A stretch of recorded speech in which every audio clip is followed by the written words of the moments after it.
আসসালামু আলাইকুম স্যার। ওয়ালাইকুম আসসালাম। সোহাগ, তুই? রনি, কিরে, কি অবস্থা? আছি আলহামদুলিল্লাহ ভালোই। তুই এনে এই অফিসে কোনো কাম আছিল? এই অফিসই তো আমার, আমি তো এই অফিসের মালিক। কি কইতাছস? তোরে তো এর আগে এখানে কোনোদিন দেখি নাই। আসলে আমি অফিসে খুব কম আসি, কারণ দেশের বাইরেও আমার একটা ব্রাঞ্চ আছে, ওইখানেই যাওয়া হয়। যদি কোনো ইম্পর্টেন্ট কোনো কাজ থাকে তখন আমি এই অফিসে আসি। কিন্তু তুই এখানে কি করিস? আমি এই কোম্পানিতে চাকরি নিছি, দারোয়ানের চাকরি। তোরে দেখে না আমার খুব ভালো লাগতেছে। আমার বন্ধুটা যা কইছিল তার চেয়ে আরো ভালো হয়েছে। আমারও না খুবই ভালো লাগতেছে। আজকে কত বছর পর আমার এই ছোটবেলার বন্ধুটার সাথে দেখা হইলো। হ্যাঁ, আমার খুবই ভালো লাগতেছে। চল আজকে আমরা একসাথে বসে আড্ডা দিব, আমার কেবিনে চল, একসাথে বসে আড্ডা দিব আর চা খাবো। দূর পাগল, তুই হইতেছ সেই কোম্পানির বস আর আমি হইতেছি সামান্য দারোয়ান। আমি যদি তোর লগে এক লগে অফিসে বসে চা খাই, তোর কোম্পানিতে যে এমপ্লয়াররা আছে তারা কি কইব? তোর কি মান সম্মান থাকবো? শোন, আমি যে তোর বন্ধু এটা কারো পরিচয় দিস না। তুই যদি কারো পরিচয় দেস যে এই কোম্পানির দারোয়ান তোর বন্ধু, তাহলে কিন্তু তোর মান সম্মান থাকবে না। তুই কিন্তু কারো পরিচয় দিস না। কেন এমন কথা তুই কেন বলতেছিস? তুই আমার ছোট্টবেলার বন্ধু। বন্ধুর পরিচয় শুধুমাত্র বন্ধুই হয়, বন্ধুর পরিচয় কোনোদিন কর্ম দেয়া হয় না। হোস তুই সিকিউরিটি গার্ড, রিক্সাওয়ালা, যেই হোস না কেন, তুই আমার বন্ধু ছিলি, বন্ধু আসস, আজীবন বন্ধু থাকবি। আর কেন আমি তোকে মানুষের কাছে পরিচয় দিব না? আমি মানুষের কাছে গলা উঁচু করে পরিচয় দেব যে একজন সিকিউরিটি গার্ড আমার বন্ধু হয়। হেই, কি কইতাছস? না না না না, আমরা বন্ধু কোম্পানির বাইরে, আর কোম্পানির ভিতরে তুই বস আর আমি সিকিউরিটি গার্ড। আমার কিচ্ছু যায় আসে না। আমার বন্ধুকে যদি বন্ধু বলে পরিচয় দিতে না পারি, তাহলে আমি কেমন বন্ধু হইলাম? আর একটা কথা শোন, তুই এই ধরনের কথা আর কোনোদিন বলবি না। তুই আমার বন্ধু ছিলি, বন্ধু আছিস, আজীবন বন্ধু থাকবি। তুই তোর কাজ কর, আমার একটু কাজ আছে। কাজ শেষে আজকে কিন্তু আমরা দুজন মিলে জমিয়ে আড্ডা দিব, কথাটা মনে রাখিস। আচ্ছা ঠিক আছে, তুই তোর কাম সার, পরেরটা পরে দেয়া যাবে না। আচ্ছা ঠিক আছে। কিরে, এই চাবি চাবি মনে হয় সোহাগের। এই সোহাগটা না আগের মতোই রয়ে গেল। আমি শিওর চাবিটা সোহাগের। যাই, চাবিটা সোহাগটা দিয়ে আসি। স্যার, এই প্রজেক্টের কাজটা আমাদের কোম্পানি পাইছে। এই সোহাগ, চাবি ফালাই থুয়েছস। তোর মন কোন দিকে থাকে? ধর বেটা চাবি। তোর কত বড় সাহস, তুই সাধারণ দারোয়ান হয়ে তুই আমার স্যারকে নাম ধরে ডাকিস? খায়রুল সাহেব, আপনার কত বড় সাহস! আপনি আমার সামনে ওর গায়ে কেন হাত তুললেন? স্যার, কি বলতেছেন আপনি? ও একটা সাধারণ দারোয়ান হয়ে আমার সামনে আপনাকে নাম ধরে ডাকতেছে। আমি দেখে অবাক হয়ে যাচ্ছি। সবাই যেখানে দেখে আপনাকে ভয় পায়, আর সাধারণ 2 টাকার দারোয়ান আপনাকে নাম ধরে ডাকলো। আমি তো শুধু ওর একটা থাপ্পড় দিছি, আপনার উচিত ছিল ওরা আরেকটা থাপ্পড় দেওয়ার। এইসব দারোয়ানরা আপনার যতই লাই দেন, ততই আপনার মাথায় চড়ে বসবো। দেখলেন না, আপনারা নাম ধরে ডাকলো। এবার কিন্তু আপনি আপনার লিমিট ক্রস করতেছেন। আগে আপনি ভালো করে জেনে নিন আপনি কার সাথে কি আচরণ করতেছেন। কি বলতেছেন স্যার?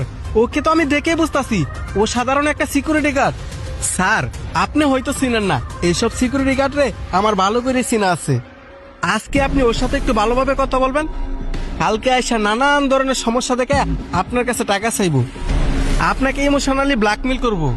স্যার, আমি আপনাকে আবারও সাবধান করে দিচ্ছি, এসব সিকিউরিটি গার্ডরে আপনি কখনোই বিশ্বাস করবেন না। আমি খুব ভালো করেই জানি আমি কার জন্য কি কথা বলতেছি, কিন্তু আপনি বুঝতেছেন না আপনি কার সম্পর্কে কি কথা বলতেছেন। স্যার, আমি একটা জিনিস কিছুতেই বুঝতে পারতেছি না, আপনি শুধু শুধু এই দারোয়ানের সাপোর্ট বারবার কেন নিতেছেন? স্যার, আমি মানছি আপনি অনেক ভালো মানুষ, তাই বলে একটা দারোয়ানকে তো আপনি সাপোর্ট করতে পারেন না।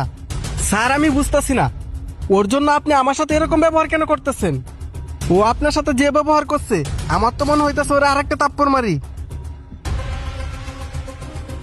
আপনি যে ওকে বারবার দারণ দারণ বলে অপমান করতেছেন, আপনি কি জানেন দারণের বাইরে ওর আরেকটা পরিচয় আছে? আর সেই পরিচয়টা হচ্ছে ও আমার ছোটবেলার বন্ধু। হোয়াট? স্যার, আপনি এটা কি বলতেছেন? এই দারোয়ান, সরি, উনি আপনার ছোটবেলার বন্ধু? বাট আমি একটা জিনিস কিছুতেই বুঝতেছি না, আপনি এত বড় একটা কোম্পানির মালিক আর আপনার বন্ধু সামান্য একটা সিকিউরিটি গার্ড। So what? কি হয়েছে তাতে? আমাকে একটু বোঝাবেন প্লিজ। আমার অবস্থান আর ওর অবস্থান থেকে কি আমি আমার বন্ধুত্বের বিচার করব? এটা আপনাদের বিবেকে লাগতে পারে, কিন্তু আমার না। আমি বললাম না, ও আমার ছোটবেলার বন্ধু। ও আমার বন্ধু ছিল, বন্ধু আছে, আজীবন থাকবে। কিন্তু আপনার কত বড় সাহস! আমি আপনাকে বারবার বোঝানোর চেষ্টা করতেছি, তারপরও কিনা আপনি ওকে অপমান করতেছেন, তাও আবার আমার সামনে। আর একটা কথা, ও যখন সরাসরি এসে আমাকে নাম ধরে ডাকছে, দ্যাট মিন্স তার মানে আমি ওকে আমার নাম ধরে ডাকার অধিকার দিছি। আপনার এটা বোঝা উচিত ছিল। ও কিন্তু কোনোদিন আপনার সাথে বেয়াদবি করেনি, আর আপনার নাম ধরেও ডাকেনি। ও কেন আমার নাম ধরে ডাকলো? আরেকটা কথা, আপনি আমার সামনে কিনা আমার বন্ধুর গালে থাপড় দিছেন। আমি কিন্তু আপনাকে ছেড়ে কথা বলবো না। স্যার স্যার, আমি তো বুঝতে পারি নাই উনি যে আপনার বন্ধু। প্লিজ স্যার, আমাকে মাফ করে দিন। আপনি বুঝতে পারছেন কিনা সেটা আমি জানি না, তবে আপনার মেন্টালিটি যে কেমন সেটা আমার বোঝা হয়ে গেছে। আপনারা মানুষের কর্ম থেকে বিচার করেন। ও একটা দারোয়ান, তার মানে ওর সাথে খারাপ ব্যবহার করতে হবে, তাই না? কারণ সে নিম্ন পদস্থ কর্মচারী, একজন রিক্সাওয়ালা।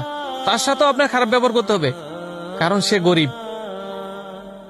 আর একটা কথা, এমন মেন্টালিটির লোক আমি আমার কোম্পানিতে রাখতে চাই না। স্যার, আপনি এটা কি বলতেছেন? আপনি যদি আমার চাকরি থেকে বের করে দেন, তাহলে তো আমার পুরা পরিবার নিয়ে রাস্তায় যেতে হবে। আপনি আপনার ফ্যামিলি নিয়ে রাস্তায় যাবেন না ভিক্ষা করবেন, তাতে আমার কিচ্ছু যায় আসে না। কিন্তু আমি আমার বন্ধুর অপমান কিছুতেই মেনে নিতে পারবো না। আপনি এখন আসতে পারেন। স্যার, আপনি একটু বোঝার চেষ্টা করেন। আর স্যার, আমি তো আপনাকে সরি বললাম। আপনি এই মুহূর্তে বের হবেন, নাকি আমি পুলিশ ডাকতে বাধ্য হব?